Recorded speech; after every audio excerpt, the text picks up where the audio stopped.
A rientro da questo servizio, subito un buongiorno ai nostri ospiti. Allora, un buongiorno accanto a me a Cristian Sergo, buongiorno a tutti. Coordinatore provinciale Perudini del Movimento 5 Stelle, e un buongiorno, ben ritrovata anche alla consigliera regionale Lucia Buna della Lega. Buon sabato a tutti voi.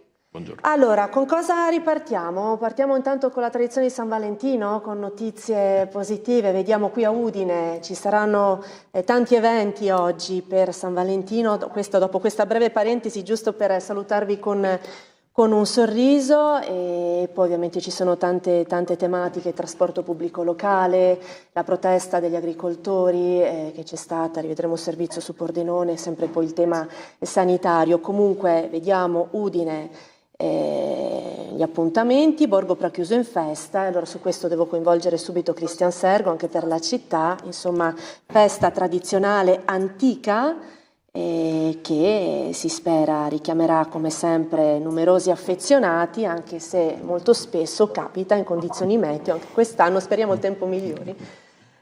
No, oggi non particolarmente fortunato il meteo, però insomma speriamo tenga almeno per il pomeriggio. Essendo febbraio, una delle variabili che ovviamente si deve tenere in considerazione nel periodo, soprattutto per la nostra città, per la nostra regione. È chiaro che l'auspicio è che il tempo tenga. Ci sono anche previsioni del tempo in cui dicono che dal primo pomeriggio in poi non dovrebbe piovere, quindi mi auguro che cittadini che vogliono appunto assaporare, no, questa atmosfera particolare che si crea ogni anno in Borgo Prachiuso possano goderne anche quest'anno, insomma, sicuramente. Insomma, un appuntamento importante, fa battere il cuore alle giovani coppie, ma si spera che ovviamente ci sia un'attenzione anche per le coppie più mature, e sicuramente può essere un evento molto bello per i più giovani. Parliamo sempre di queste tensioni, di queste anche odio, risse, quant'altro. Parliamo anche di amore oggi, consigliera, e speriamo che siano in tanti anche i giovani a provare queste belle emozioni, con qualche magari pensiero, qualche momento spensierato da vivere in questi periodi così complicati. Diciamo che è una festa che ha tradizioni antiche, che comunque negli ultimi decenni ha avuto un maggior successo, anche dato dall'economia e dalla voglia di far festa, che ritengo anche corretto, e sicuramente è una giornata in cui ci si ferma tra coppie, magari si fanno delle riflessioni. Non è solo per i giovani, ma è anche per le coppie più mature, che magari approfittano di fermarsi e di andare magari a cena insieme, tant'è che è una giornata in cui i ristoranti sono letteralmente presi d'assalto, e con menù anche particolari, con menù che poi riguardano la nostra tradizione antica e che magari si sposano bene anche a questa festa. È chiaro che tutto fa business, e dobbiamo anche dircelo, però aiuta sicuramente sia le coppie, io credo, che le tasche poi di chi propone delle alternative, delle feste, e anche qualcuno dei viaggi.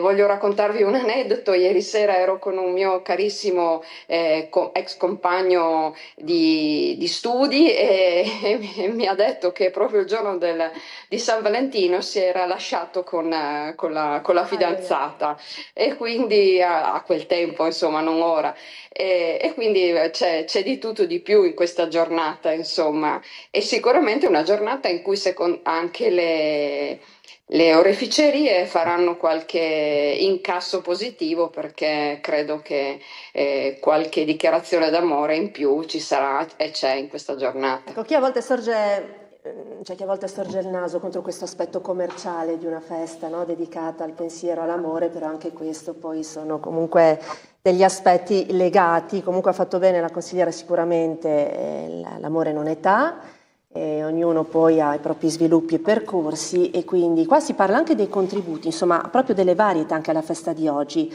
Prima di dare la pubblicità, allora ricordiamo alcuni altri eventi previsti. Per esempio l'amore è affare per tutti, viene scritto in questo articolo di Simone Narduzzi, anche per i piccoli bambini dell'asilo nido comunale Coccolar, che per celebrare questa giornata hanno abbellito la recinzione della struttura all'angolo tra Livia Alba e Torino, con un centinaio di cuoricini in varie declinazioni di rosso insomma dare anche loro il contributo, lo hanno fatto con questo simpatico intervento. Il programma dunque dopo proseguirà oggi con questo programma ricco, dalle 10 alle 18 la Prefettura terrà aperte le sue porte per chi lo volesse appunto visitare il chiostro interno, poi ci saranno varie iniziative musicali come quello con la nuova banda di Orzano che suonerà dalle 10 alle 13, mentre alle 14 è prevista una rappresentazione folcloristica da parte del gruppo Stelutis di Udine. Dalle 15 alle 17 l'animazione musicale itinerante dell'Associazione Amici della Fisarmonica, alle 17 poi la messa nella chiesa del Santo preceduta dall'arcivescovo Riccardo Lamba, ma poi ci saranno altre feste anche in serata. Nella mattinata il Palamostre, come detto, ospiterà la terza edizione di Una vita insieme, la cerimonia dedicata alle coppie d'oro, di diamante e di titanio della città. Saranno circa 150 le coppie protagoniste che festeggeranno i loro 50, 60 e 70 anni insieme a familiari e amici in un clima di grande emozione. E appunto in merito alla festa di San Valentino in Borgo Pracchiuso ricordiamo appunto ancora che è giunta la sua edizione numero 338, ricorrenza storica, antica quanto un sentimento, che accomuna un po' tutti e che nella sua massima definizione muove il sole e altre stelle, così ricorda il collega Narduzzi. Allora, facciamo così, anticipiamo leggermente la pubblicità perché dopo questo bel pensiero ovviamente sulle iniziative di oggi in Borgo Pracchiuso andremo a riparlare di tanti altri temi. Come detto, ripartiremo da qui col richiamo della Regione sul fronte del trasporto pubblico locale per diverse segnalazioni di disservizi ricevute proprio in merito alle scorse settimane. A tra poco.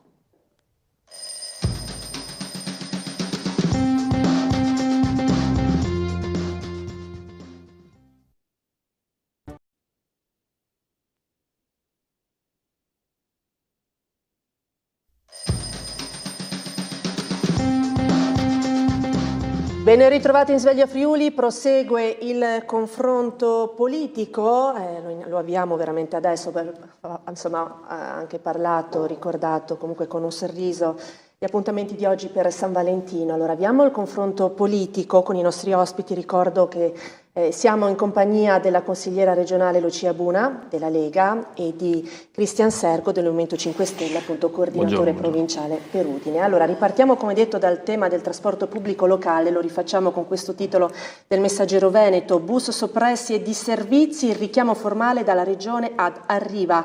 L'assessora Mirante ha convocato l'azienda che gestisce il trasporto locale a Udine dopo la riunione urgente di ieri, in programma un vertice sui disagi in montagna. C'è una doppia pagina che abbiamo visto inizio rassegna, qui la sintesi che viene proposta nella prima pagina è questa: troppe criticità, ora basta, ha deciso il richiamo della Regione ad Arriva Udine dopo la diffida inviata alla società dal sindaco di Sauris Colle.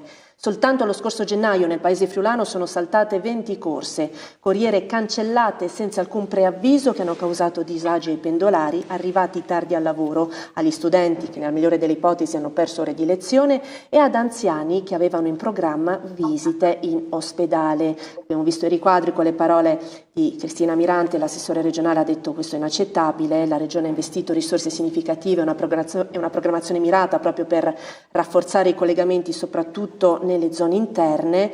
Si è espresso contro questa situazione anche il presidente della Regione. E allora riparto da lei, consigliera Buna, perché lei fa parte anche della quarta commissione consigliare, che è proprio quella che affronta anche i temi legati al trasporto. Certo, ma poche settimane fa abbiamo avuto proprio l'audizione con le principali aziende di trasporto della regione, nella quale insomma sono state avanzate sia le preoccupazioni anche da parte della parte sindacale e chiaramente dei vari presidenti e anche dal diciamo consorzio che poi le raggruppa tutte.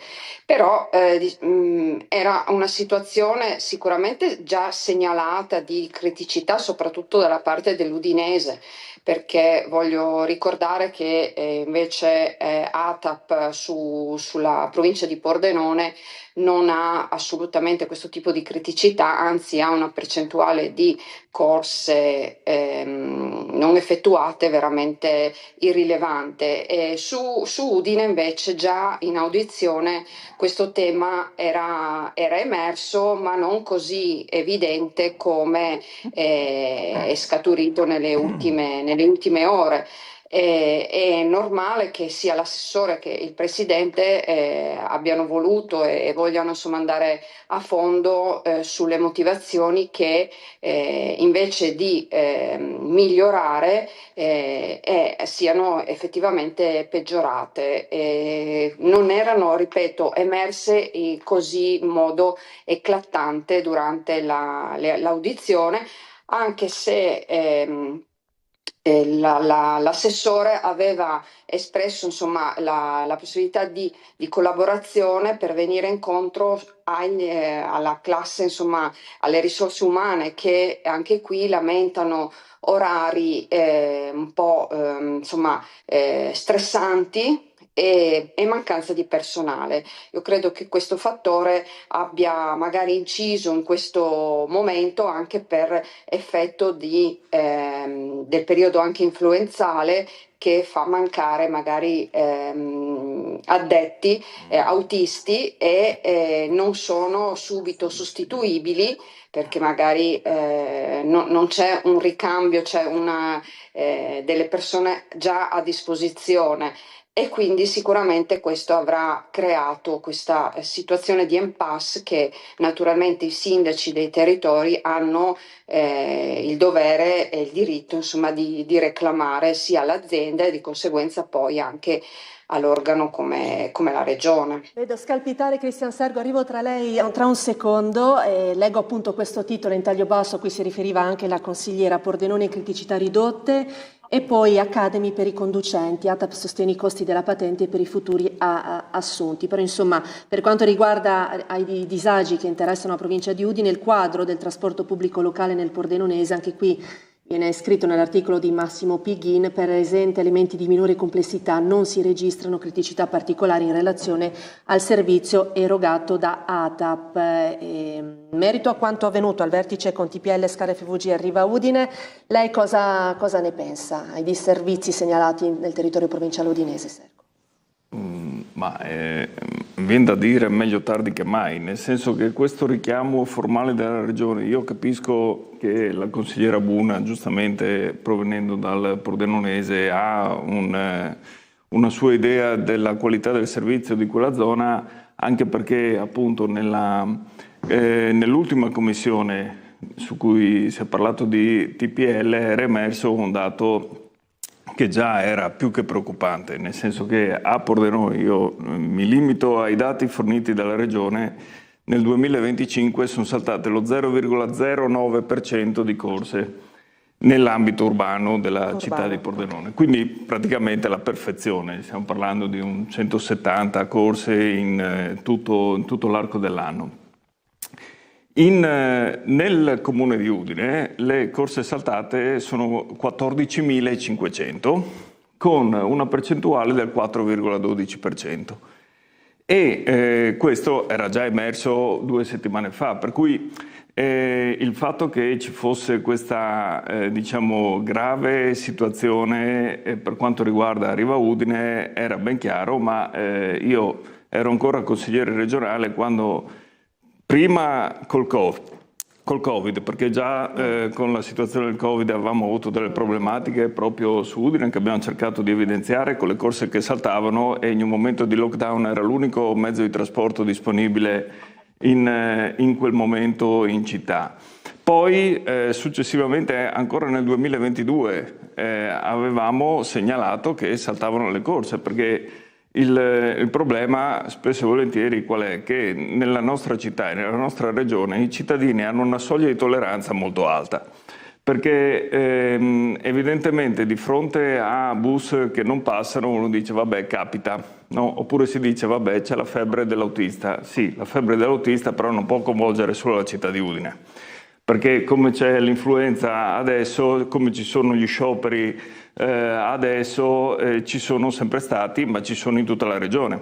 allora uno si dovrebbe chiedere perché anche la mancanza degli autisti stessi, la difficoltà di coprire un organigramma dovrebbe essere estesa a tutte e 4 le aziende. L'unica che ha questa problematica, che poi ovviamente viene vissuta dai cittadini, dai dati forniti dalla Regione, perché poi questi sono, è Arriva Udine. Io non lo so se e quanto questo abbia a che fare con il fatto che Arriva Udine sia l'unica società che ha come maggioranza di quote una maggioranza di soci privati. Perché le altre 3 società che, come detto, stranamente riescono a trovare gli autisti, riescono a coprire tutti i turni disponibili, hanno una maggioranza di società pubbliche. Perché questo è un trasporto, un servizio di trasporto pubblico locale, una volta era 100% pubblico, poi qualcuno ha pensato bene di iniziare con la privatizzazione e poi succede quello che succede. Perché altre spiegazioni francamente non ci sono. Sono anni che si chiedono soluzioni su questo tema ad Arriva, ripeto, personalmente le chiedevo 4 anni fa, si può andare a controllare tranquillamente su internet, sui nostri siti, dappertutto, e ancora siamo punto a capo. Io per quello ho detto meglio tardi che mai, perché l'assessore Mirante è da gennaio 2024 che c'è stata già una 4ª commissione su questo tema, convocata dal Movimento 5 Stelle, dalla consigliera Rosaria Capozzi, che aveva chiesto l'intervento in commissione dell'azienda, dei sindacati e anche dei lavoratori stessi. In quella occasione non si sono presentati né l'azienda né i sindacati, si sono presentati solo un gruppo di lavoratori indipendenti di Arriva che avevano già spiegato tutto quello che stava succedendo in azienda 2 anni fa. L'anno scorso noi abbiamo, poi poi lascio la taccio. replica. L'anno scorso noi abbiamo fatto un monitoraggio. Come attivisti del Movimento 5 Stelle ci siamo messi davanti alle fermate degli autobus e abbiamo calcolato, tabella degli orari alla mano, gli autobus che non stavano passando. Abbiamo denunciato la situazione. Arriva Udine, la prima cosa che ha detto è che il dato che noi stavamo fornendo, che parlava di centinaia di corse saltate nei giorni in cui noi eravamo presenti sul campo, la prima cosa che ha detto è che non le risultava il dato. Passati 3 giorni abbiamo fatto un'interrogazione, risposta immediata sempre della consigliera Capozzi, l'assessore Mirante aveva tirato fuori i dati e aveva dichiarato che per il solo mese di febbraio erano saltate 2025, stiamo parlando di un anno fa, erano saltate 1450 corse nel comune di Udine, quindi una situazione che era già grave e anche un po' più grave, se vogliamo, rispetto a quella che si sta evidenziando adesso in altri comuni, e quindi c'erano già 1500 corse saltate. Da lì poi si è arrivati alle 14.000 passa di tutto l'anno. Ora, ovviamente, tutto questo interesse, diciamo, della politica non è dovuto alle problematiche del trasporto pubblico locale di Udine, perché queste le sapevano già in commissione, e ci sono corse a Udine, come quella ultima, diciamo, istituita, che dovrebbe collegare Sant'Osvaldo all'ospedale, dove sono saltate l'8% delle corse. Vuol dire che una corsa su 10 ogni giorno, di media, non passa. Allora, siamo ovviamente pronti a dare sempre la parola anche a Arriva Udine rispetto a questo. Prima di passare a lei, anche consigliera, leggo, visto che c'è questo riquadro con l'immagine di Diego Regazzo, amministratore delegato Arriva Udine, queste parole: grazie alle azioni messe in campo anche in collaborazione con le istituzioni abbiamo già individuato oltre 20 nuovi conducenti che verranno inseriti nei prossimi mesi e che contribuiranno a un progressivo miglioramento della situazione. Così aveva spiegato un paio di settimane fa. Parallelamente aveva anche detto: in fase di completamento uno sviluppo tecnologico finalizzato a rendere più efficiente e tempestiva la comunicazione ai cittadini sui servizi effettivamente svolti. Rispetto appunto ai dati, nel Messaggero Veneto si ricorda, stando a quanto emerso appunto in 4ª commissione, nel solo 2025, dunque a Udine, sono saltate più di 14.500 corse, con la linea 1 ad aggiudicarsi il poco invidiabile titolo di più penalizzata, con quasi 3.750 corse non effettuate. Rispetto alla cronica carenza di autisti si è passati dai 1.418 del 2019 ai 1.336 del 2025, ma si guarda chiaramente anche alle ripercussioni che le cancellazioni insomma possono causare in particolare in ambito montano. A Sauris, appunto, il caso che ha fatto riesplodere questa tematica, insomma, queste riflessioni, sono saltate 20 corse in pochi giorni. Federica ha detto necessario garantire quindi servizi con affidabilità e continuità, insomma servizi su cui la Regione ha dato notevoli risorse, no? Ha garantito risorse, appunto. Sì. Prego, consigliera, lascio a lei l'ampia replica. Sì, l'ha dichiarato in modo evidente l'assessore Almirante, citando appunto le cifre che vengono stanziate a questo tipo di servizi. È chiaro che la Regione ha tutto il diritto di pretendere un servizio adeguato. Per quanto invece riguarda il discorso che faceva poco fa Sergo, devo dire che non mi trovo d'accordo sul fatto della privatizzazione, perché ahimè diciamo sempre che i servizi gestiti da privati sono più veloci, sono più immediati, eccetera. Quindi c'è una incongruenza su quanto, lo so che il Movimento 5 Stelle chiaramente patteggia per il 100% pubblico, ma ormai è diventata un'utopia questa, perché senza la collaborazione del privato noi non andiamo da nessuna parte e neppure il privato, quindi è normale. Poi arriva, non è nata ieri e non ha una governance costruita nell'ultimo anno in modo più privatistico. Le problematiche, diciamocelo, ci sono. È chiaro che è un territorio molto più vasto e diverso rispetto a quello del Pordenonese, con situazioni anche difficili da raggiungere, ma questo non giustifica assolutamente il fatto dei ritardi o delle cancellazioni di corse, perché un'azienda deve essere in grado di organizzare tutto il servizio su tutto il territorio, quindi non va sicuramente giustificato questo comportamento.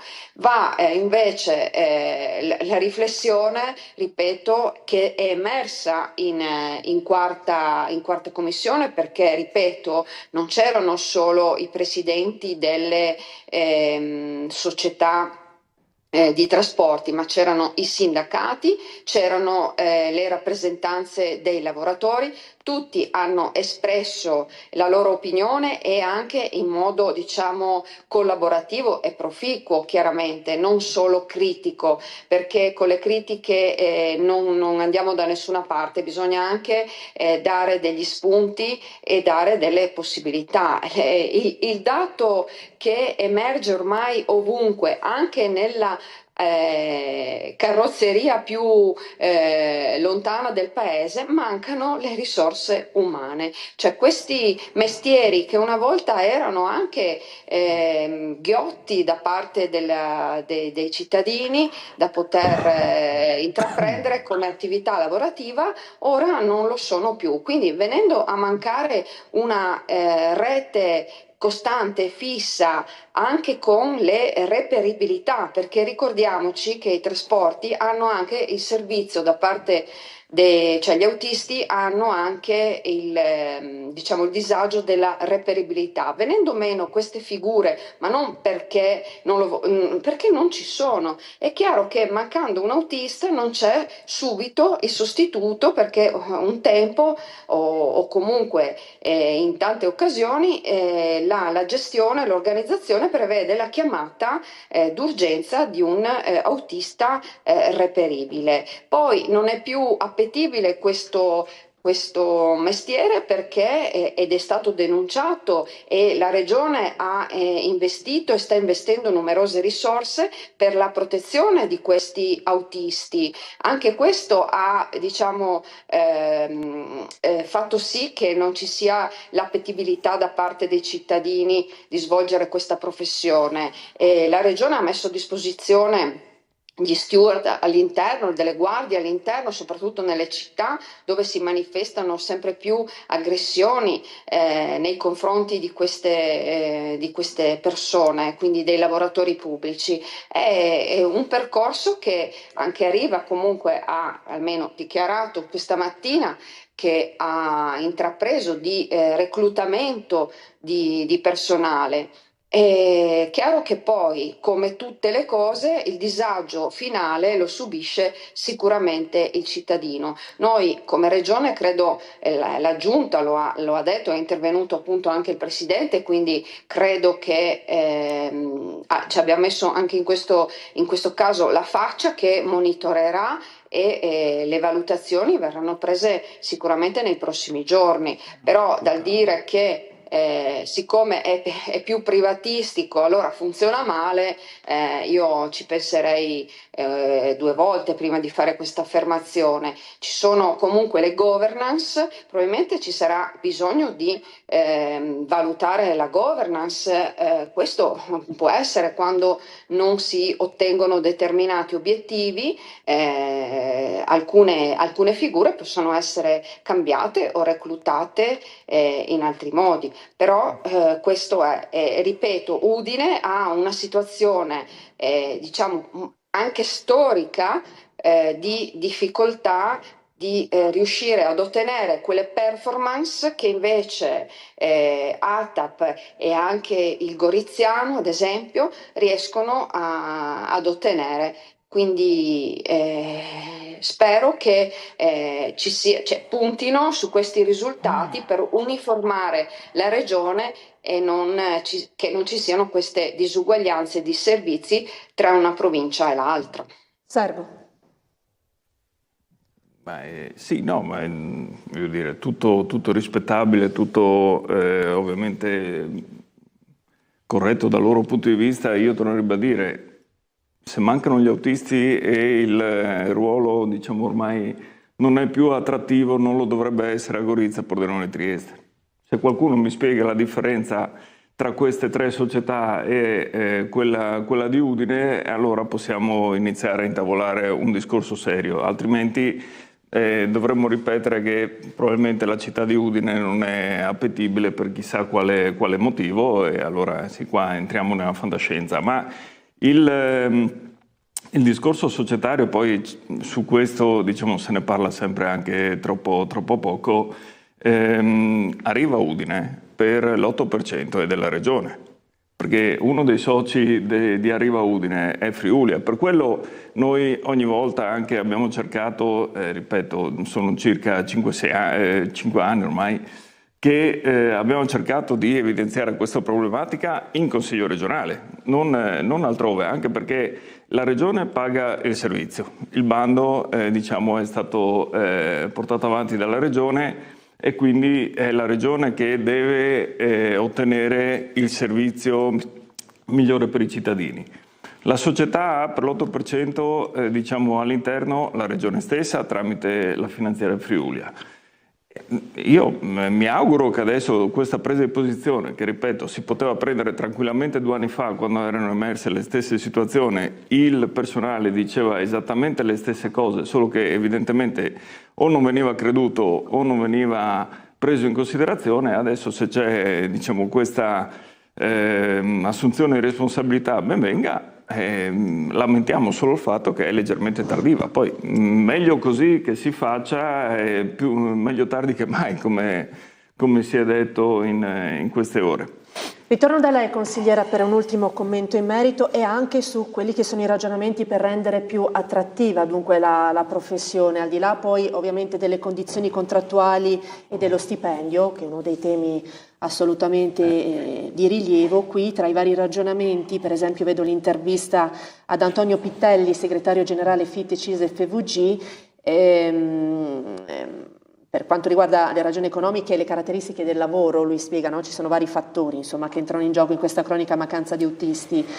Una tendenza di tipo nazionale contro la quale si sta tentando di trovare una via d'uscita, questa carenza pensa per esempio alle agevolazioni economiche per il conseguimento della patente o alle academy con percorsi di formazione gratuiti, come se non era, abbiamo visto nel titolo poco fa, anche di ATAP. Queste tra alcuni aspetti, e poi essendo gli autisti ovviamente diventati merce pregiata quasi introvabile, afferma il sindacalista, vanno trattati come merce introvabile. Ci saranno dei costi da affrontare, dice Pittelli, ci saranno i costi da affrontare, ma l'unico modo per evitare la totale destabilizzazione da qui a poco tempo di un servizio essenziale costituzionalmente riconosciuto. Cosa desidera aggiungere?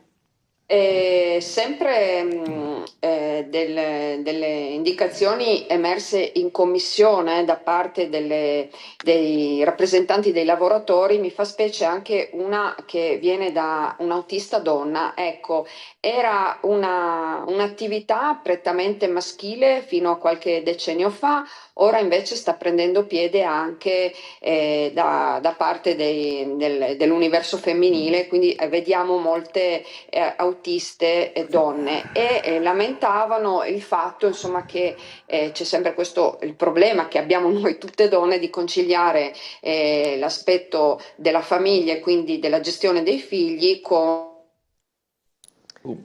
abbiamo un attimo un'interruzione del collegamento. Ecco. Abbiamo perso, consigliera, qualche istante, quindi sempre rispetto ai tempi, lavoro, necessità domestiche, anche giocate dalle donne, riprenda. Attenzione al microfono, credo che il microfono si sia disattivato, non la sentiamo ancora. Allora facciamo così, lascio il tempo anche al nostro Alessandro Fiermonti in regia di verificare il collegamento con la consigliera, poi appena possibile le faremo completare il ragionamento. Intanto colgo l'occasione per leggere allora il titolo anche su questo tema del Gazzettino: autobus corse saltate, la regione alza la voce, l'assessora Miranti richiama i gestori al rispetto degli obblighi contrattuali, ricordo che il TPL ha detto è un servizio essenziale e non può ammettere inadempienze. Convocato urgentemente questo incontro con TPL Scala FVG arriva a Udine per i gravi disservizi, la reiterata interruzione configura un grave inadempimento con applicazione delle penali previste, il virgolettato. Si parla anche della soddisfazione bipartisan.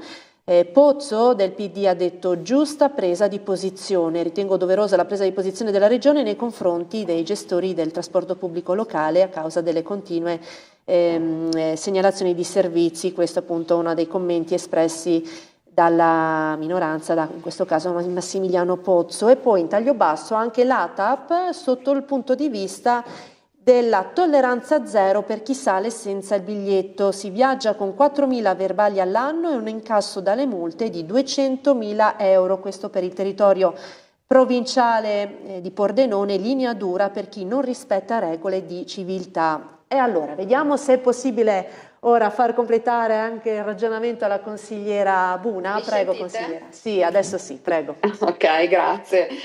Stavo dicendo appunto che bisogna mettere in atto da parte delle aziende anche una politica che vada insomma a agevolare magari le autiste donna che svolgono questo servizio e che si trovano ad affrontare orari molto difficili perché i turni a volte superano anche le ore classiche, le 8 ore, proprio perché dovuti ad spostamenti notevoli e magari con delle ore pausa che non permettono e che non sono utili a nessuno. È chiaro che anche questo sarà motivo di ulteriormente di valutazione, ma poi c'è tutto il discorso del welfare che anche questo settore dovrà poter ottenere per far sì insomma di dare delle premialità anche dovute anche magari dalle performance aziendali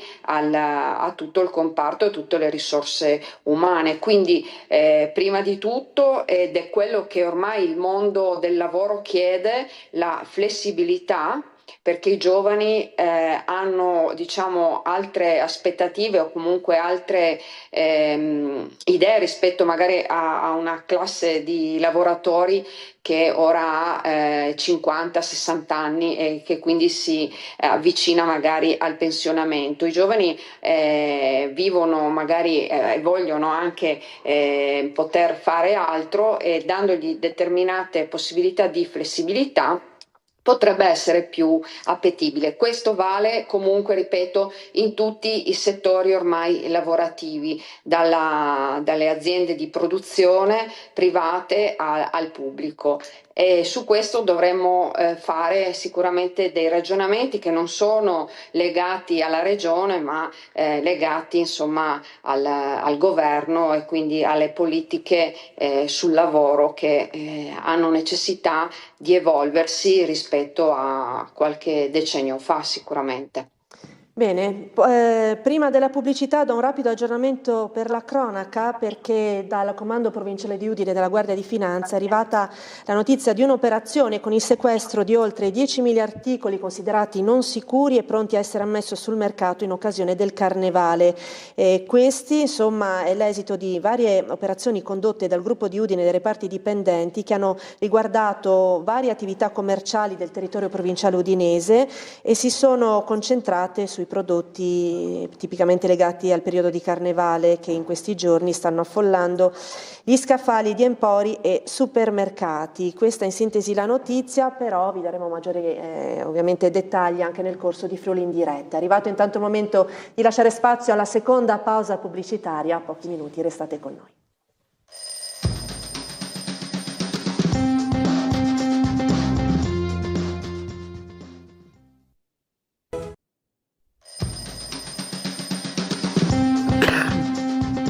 Ben ritrovati in Sveglia Friuli, ultima parte, sempre in compagnia di Cristian Sergo del Movimento 5 Stelle, della consigliera regionale Lucia Buna, della Lega. Allora, ultimo tema, credo, avendo a disposizione una decina di minuti. Restiamo nel Messaggero Veneto per parlare di un altro scenario in Friuli Venezia Giulia, una multi-utility unica, leggiamo, per acque e immondizie, il piano della regione.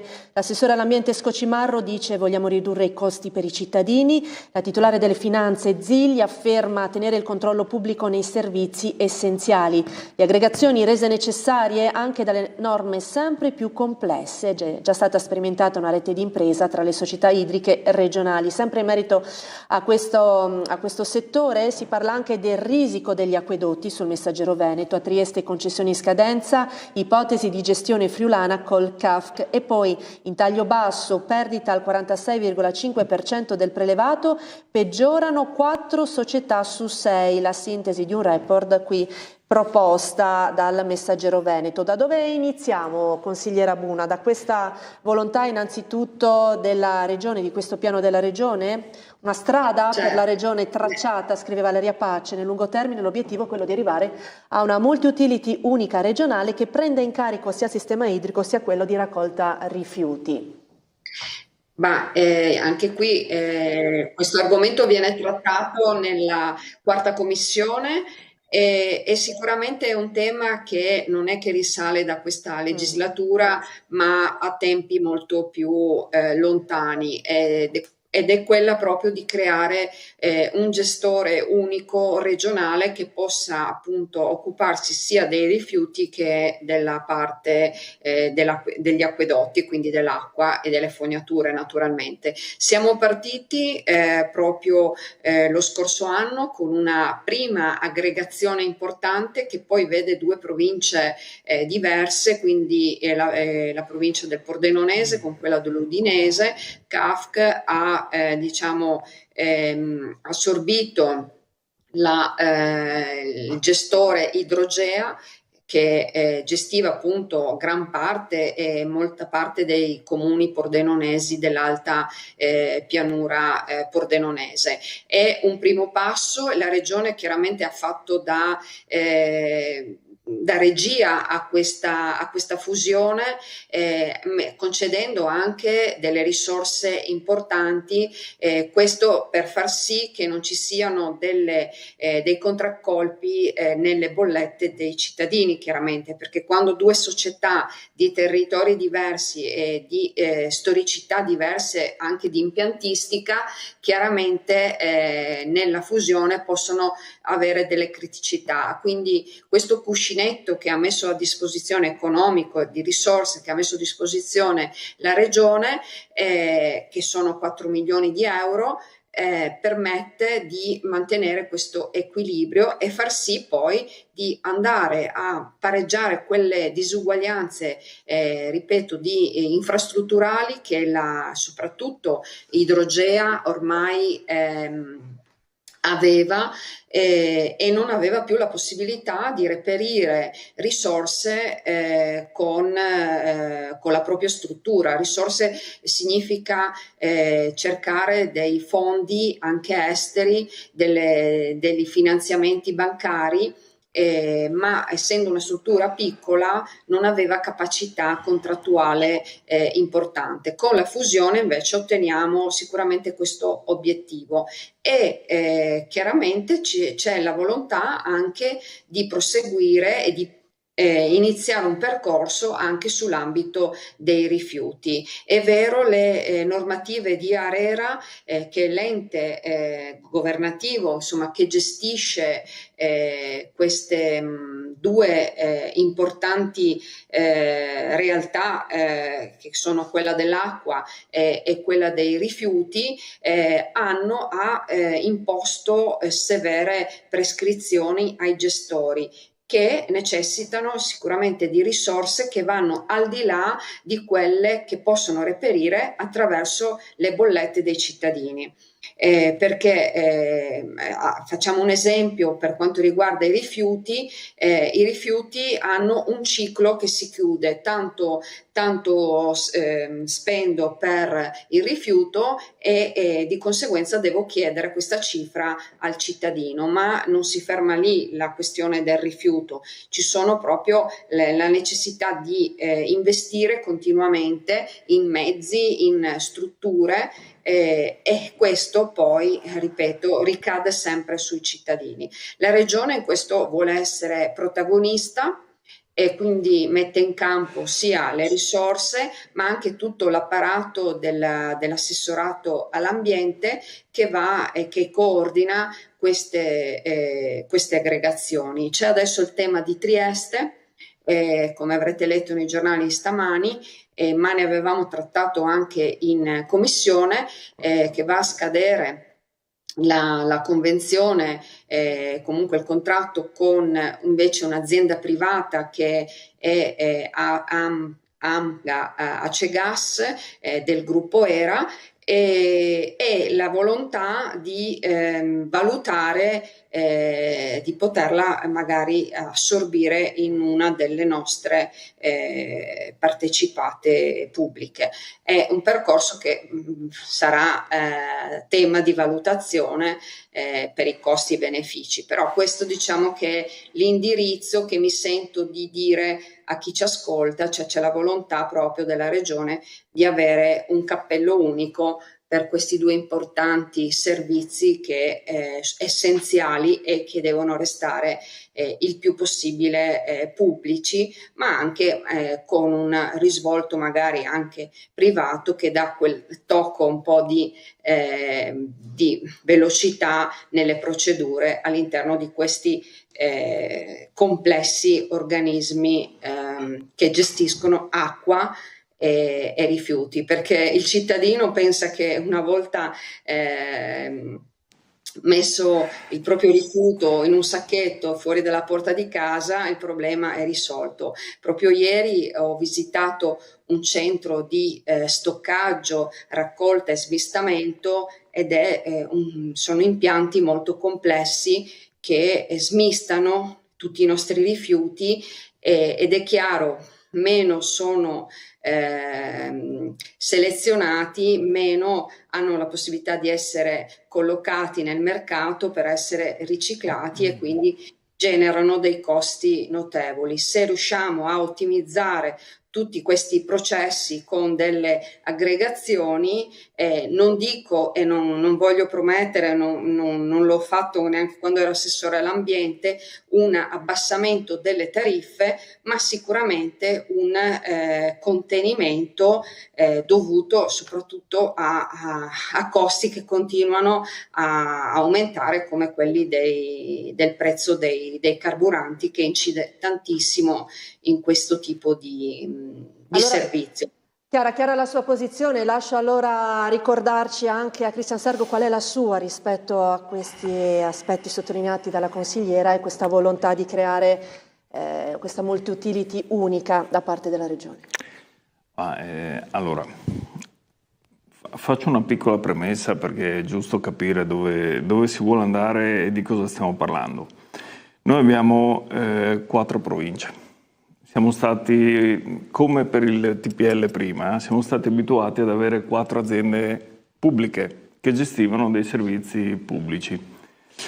Poi sono state abolite le province, perché per tutta una serie di motivi. Abbiamo dato una direzione in quella legislatura, 2013-2018, e la Regione ha dato una direzione di cercare di avviarci verso il gestore unico di questi servizi, sia per il TPL, tant'è che abbiamo poi fatto il bando, come dicevo prima, che vale per tutta la Regione, sia anche per il servizio idrico e i rifiuti.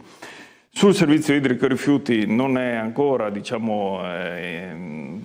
completato questo processo, non lo può essere fin tanto che poi anche Trieste appunto ha già avuto questa privatizzazione, soprattutto per il servizio dei rifiuti.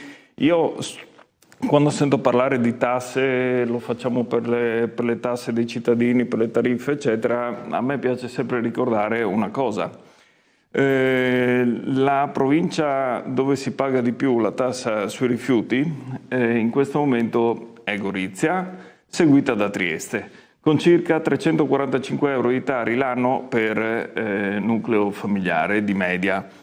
Udine e Pordenone hanno circa 220 euro, cioè 130 euro in meno rispetto a Trieste, che è l'unica privata che dovrebbe migliorare, no, il servizio, come abbiamo sentito dire, e anche far pagare meno le bollette ai cittadini. E per fortuna che private, viene da dire, se no pagherebbero 1.000 euro al mese, perché altrimenti non si spiega.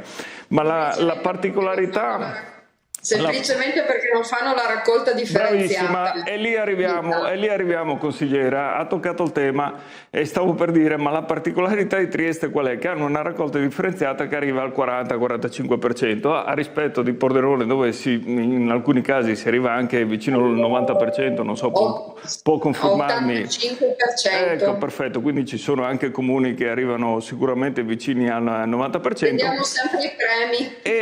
Esatto, e la cosa bella è che a Trieste hanno un inceneritore e questo è giusto ricordarlo ai cittadini, perché altrimenti quando si parla di inceneritori, necessità, no, di tutto questo, sempre per migliorare il servizio e per migliorare i costi, poi andiamo a vedere all'effetto pratico dove si paga di più la bolletta per i rifiuti, dove c'è l'inceneritore, dove si paga di più la bolletta per i rifiuti, dove c'è un privato.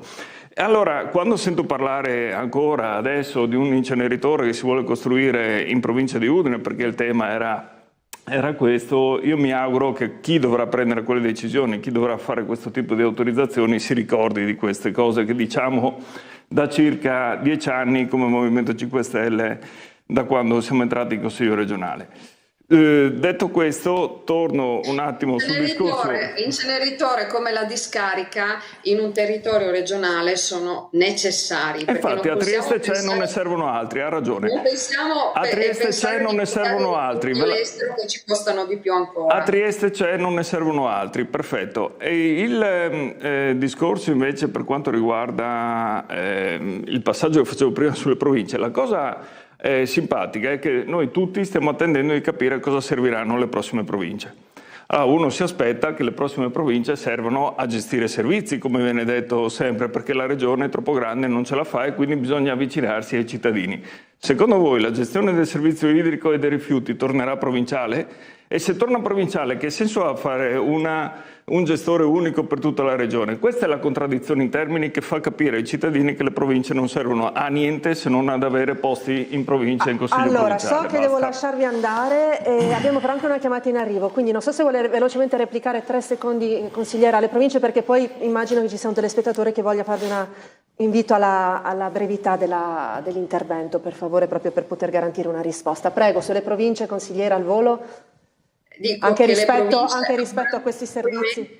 dei servizi appropriati per i cittadini, che non sono appunto quello dell'idrico e dei rifiuti, ma servizi che vanno comunque a sostenere e a migliorare la qualità dei servizi, come le strade, le scuole e la vicinanza attraverso le associazioni, quindi tutta la parte di contribuzioni delle associazioni che sono vicino al territorio. Quindi non mancheranno le attività all'interno delle province. Per quanto riguarda la partita di rifiuti e idrico è tutt'altra cosa, ripeto, impianti importanti come le discariche e gli inceneritori che necessitano una regione per abbassare i costi dei rifiuti è necessaria, e se la valutiamo all'interno di una regione e non di un territorio unico sicuramente avremo dei risultati migliori anche a livello di contenimento. Consigliera, noi abbiamo una chiamata in arrivo, non so se ci deve già lasciare proprio perché si deve fare uno spostamento o se ha tempo di sentire questo intervento. Sento. Allora, prego, chi ci sta chiamando? Buongiorno. Pronto, buongiorno, sono Claudio da Trieste. Prego Claudio, invito a rilanciare brevemente la sua osservazione per poter avere dunque una rapida risposta ancora dai nostri ospiti. Allora guardi, io proprio parlo qua a Trieste, è emerso che qua a Trieste si fa un riciclo dei rifiuti del 40%, stanno complicando anche la raccolta dei rifiuti con i cassonetti intelligenti, però c'è un però, che se noi guardiamo ad esempio la Germania hanno adottato un sistema differente, loro raccolgono i rifiuti omnia, cioè come capita, e poi se li selezionano a valle. Ecco, questo ha dimostrato che, conti alla mano, che c'è un miglioramento nella raccolta della differenziata a valle e non a monte come si fa adesso, e soprattutto diventa più redditizio.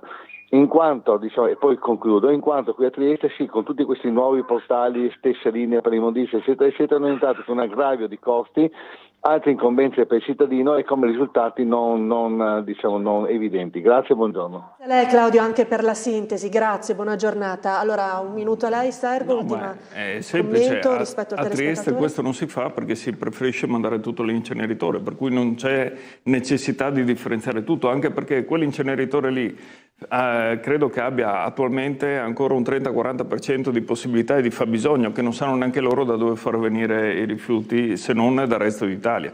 Commento conclusivo la consigliera?